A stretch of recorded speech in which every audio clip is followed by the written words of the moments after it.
بسم اللہ الرحمن الرحیم۔ تمام احباب کو السلام علیکم ورحمۃ اللہ وبرکاتہ۔ احباب، گزشتہ 2 دن اجتماعی مصروفیت کی وجہ سے سبق نہیں دے سکا، تو آج انشاءاللہ سبق نمبر ہمارا 6 ہے۔ پہلے ہم 5 سبق پڑھ چکے ہیں۔ ہمارے 5 احباب کا جو خلاصہ ہے اس میں تجوید کا معنی، تعریف، غرض، فائدہ، تجوید کا ماخذ اور تجوید کا موضوع، اور اس کے بعد تجوید کے رکن، یہ ہم چیزیں پڑھ چکے ہیں۔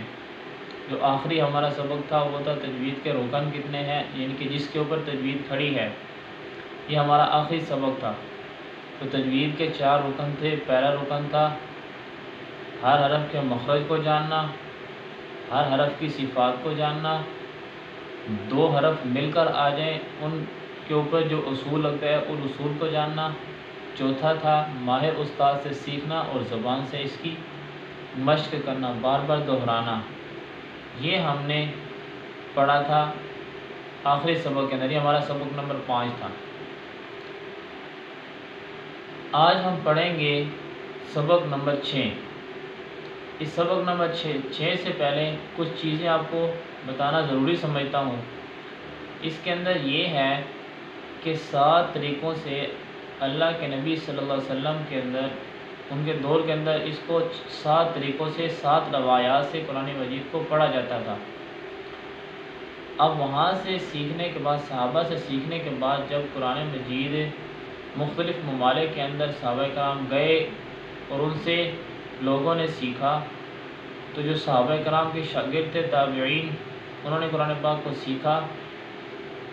ایک صحابی سے کسی نے سیکھا تو اس نے اس روایت کو سیکھنے کے بعد اس کے اندر اس کے پختگی حاصل کی، اس کے قواعد کو سمجھا۔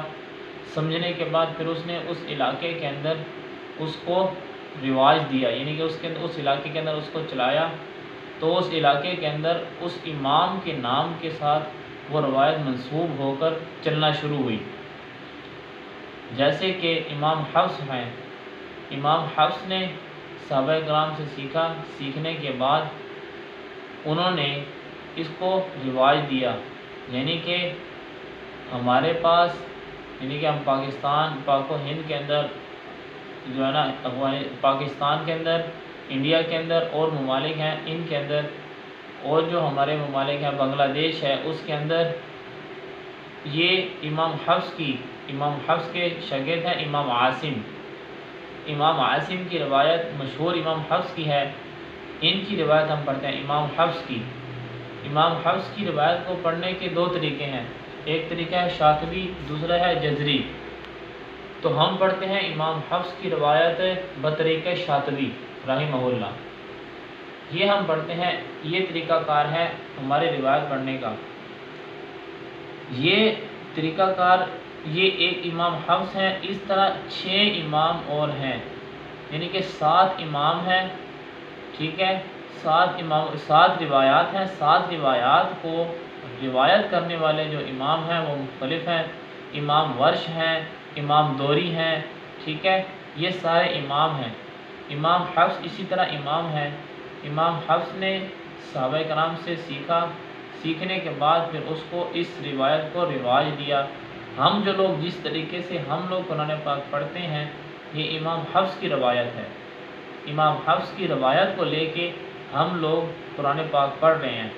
اسی طرح مزید امام ہیں، ان کی روایت کو لے کے ہم قرآن پاک کو پڑھتے ہیں۔ جس کے اندر تھوڑا بہت فرق ہے، وہ تھوڑا بہت فرق وہ قرآن پاک کی روایت ہے، وہ اسی طرح اللہ کے نبی صلی اللہ علیہ وسلم کے دور کے اندر نازل ہوئی، اور اسی طرح ہم لوگ اس کو تلاوت بھی کرتے ہیں۔ یہ امام حفص کی روایت ہے، ہم تک صحابہ کرام کے ذریعے پہنچی۔ اس طریقے سے ہی ہم اس روایت کو لے کر چل رہے ہیں۔ امام حفص کی روایت بطریقہ شاطبی ہم پڑھتے ہیں۔ آج کا ہمارا سبق ہے امام حفص کی روایت بطریقہ شاطبی۔ اس روایت کو لے کر ہم پڑھ رہے ہیں، تو ہم آئندہ انشاءاللہ امام حفص کی روایت بطریقہ شاطبی، دوسرا بطریقہ جزری بھی ہے، ہم وہ بھی پڑھتے ہیں، لیکن اکثر جو ہمارے ہاں پڑھا جاتا ہے وہ پڑھا جاتا ہے امام حفص کی روایت بطریقہ شاطبی، ہم قرآن مجید کو پڑھتے ہیں۔ جیسے ایاک نعبد و ایاک نستعین اہدنا الصراط المستقیم صراط الذین انعمت علیہم غیر المغضوب علیہم ولا الضالین۔ یہ ہماری امام شاطبی امام حفص کی روایت بطریقہ شاطبی ہے۔ تو انشاءاللہ مزید آئندہ میں آپ کو بتاؤں گا کہ کیسے کیسے اس روایت کو ہم پڑھتے ہیں، امام حفص کی روایت کو، اور مزید جو ہمارے امام ہیں ان کی روایت کس طرح ہے، انہوں نے روایت کہاں سے کی ہے، کس صحابی سے کی ہے، انشاءاللہ یہ کل کے سبق میں بتاؤں گا۔ اب آپ سے گزارش ہے کہ روزانہ کا سبق روزانہ کی بنیاد پر یاد کرنے کی کوشش کریں، انشاءاللہ العزیز تھوڑا تھوڑا یاد کریں گے تو انشاءاللہ سارے کی ساری تجوید سمجھ آتی جائے گی۔ اللہ تعالیٰ سے دعا ہے کہ اللہ تعالیٰ ہمارے لیے دنیا آخرت کے اندر آسانی والا معاملہ فرمائے۔